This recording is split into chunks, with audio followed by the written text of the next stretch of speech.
Atenção, Wilton, agora vou contar a história para você, tá? Tá bem?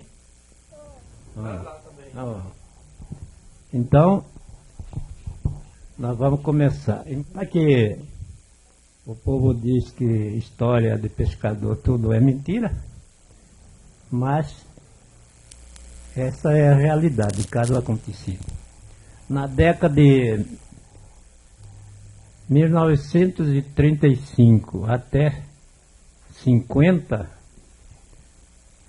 ainda existia muitos casos, acontecia muita coisa. No tempo isso é chamado no tempo dos coronéis. Existia lá no município de Santo Antônio as usinas açucareiras que fabricavam açúcar e álcool. Em Santo Antônio do Levegé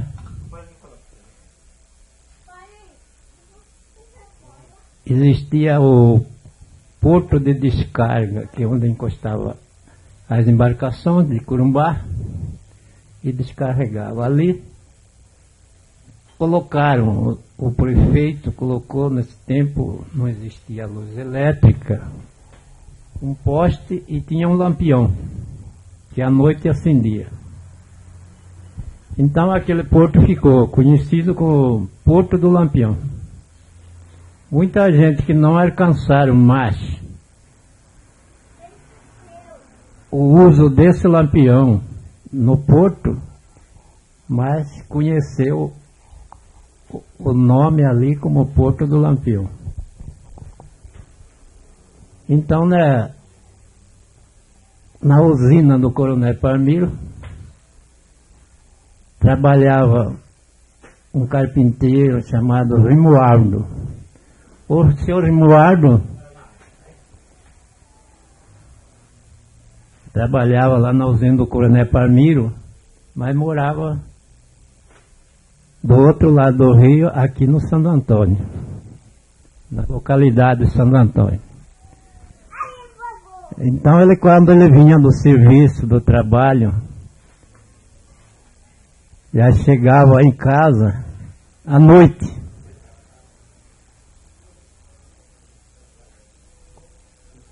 Quando ele chegava em casa já era à noite. Então ele saía para ir tomar banho no rio, lá no Porto do Lampião. Parava na venda do tio Vicente, por apelidado de tio Vicente Ariranha, e ficava tomando pinga ali, tomando umas cachaças para poder ir tomar o banho. Aí aconteceu que tinha outro velho, que era doente de uma perna, conhecido por Paulo Capenga. O Paulo Capenga gostava muito de ir na pescaria com tarrafa, jogar tarrafa. O companheiro dele, predileto da pesca, era Isidoro Papagaio. O senhor Isidoro Papagaio, porque era pessoa disposta não só para remar a canoa, como para mergulhar quando a tarrafa por acaso enganchasse num pau, numa pedra lá no fundo d'água. Então lá ele ia, mergulhava e tirava.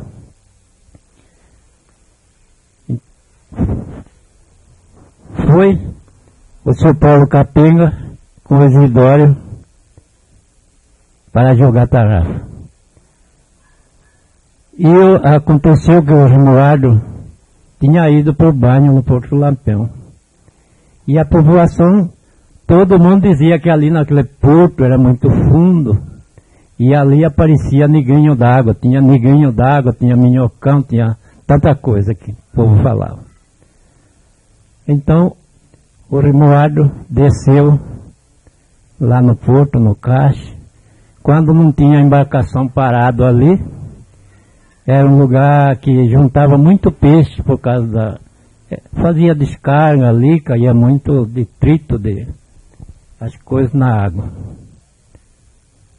E lá ele desceu à noite já. Não estava muito claro à noite, meio escura, e ficou dentro da água lá.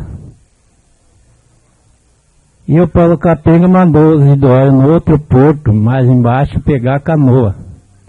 Falou, enquanto você vai trazer a canoa, eu vou aqui no caixa, aqui por terra, aí não tem embarcação e está tudo quieto, é uma tarrafada seguro, junta muito peixe ali.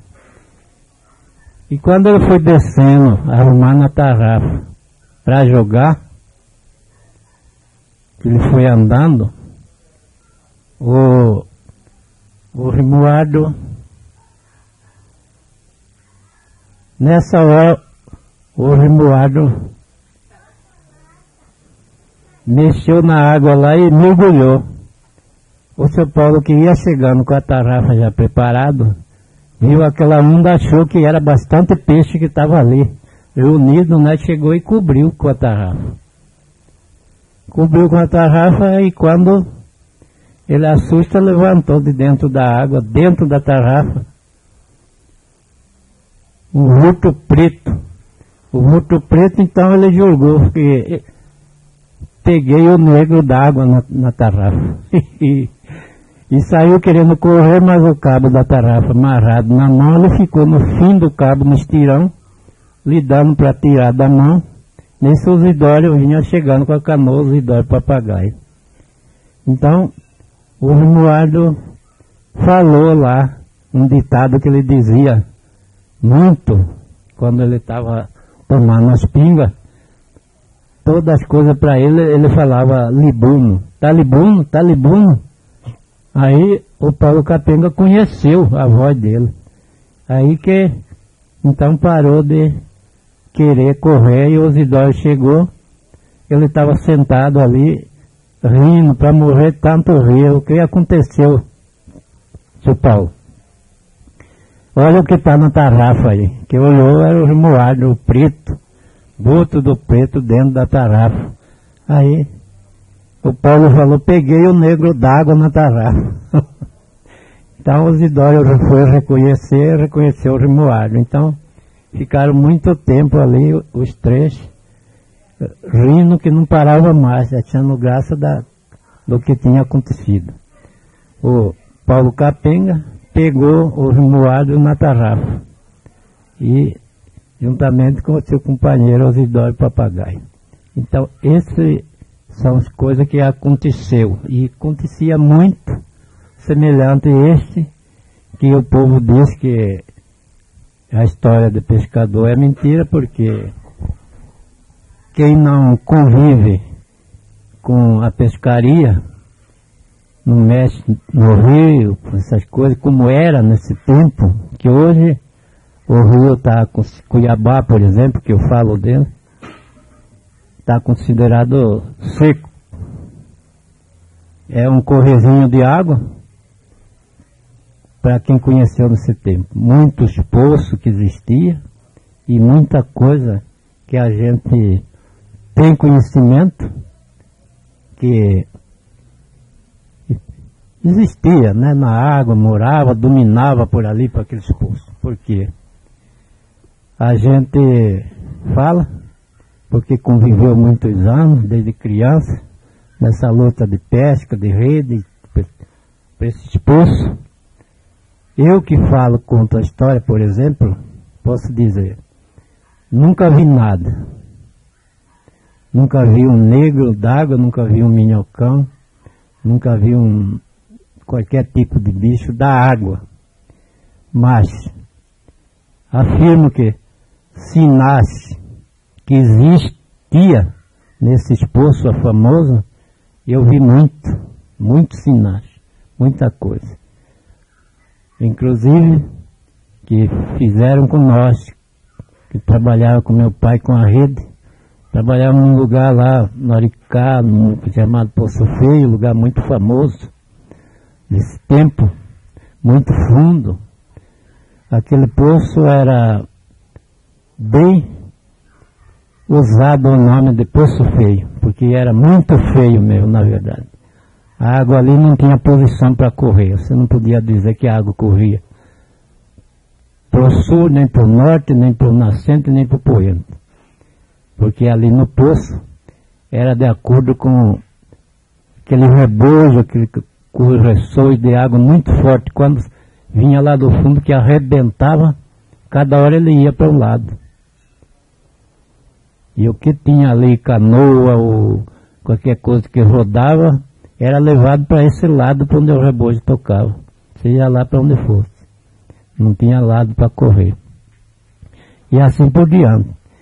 Conheço também outro poço muito longe, perto de onde é lugar chamado São João, que os embarcadistas dessa época, que viajavam, apelidaram de Inferninho.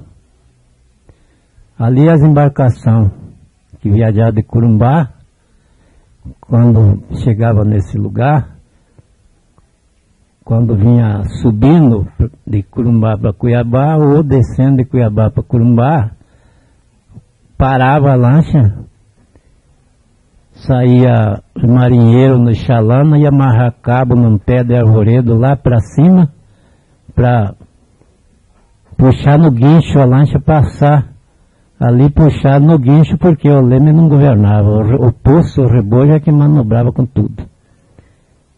A água amortecia, era morta, não corria, o leme da embarcação, portanto, não governava. Então, é um lugar muito feio, muito triste. Chegou de virar a embarcação, afundar naquele lugar. E assim por diante é que as histórias de pescador, que conta que no Poço da Volta Grande era muito famoso, e era o lugar que tinha muito peixe, pescador de Santo Antônio tudo ia para lá. Mas tinha dia, noite, que lá não parava ninguém. Nem um só pescador. Todo corria. Quando uns ia subindo, ia chegando lá, já encontrava com outros que vinham na disparada, descendo para baixo, de qualquer jeito, e dizia, não vai que o bicho tá brabo. Se aquela pessoa teimasse e fosse lá, lá ele via, quase era afundado com o movimento do poço que fazia, e só tinha que vir embora também. Quando outro dia estava calmo, então todo mundo pescava e matava muito peixe. Aí causa as histórias que o povo fala.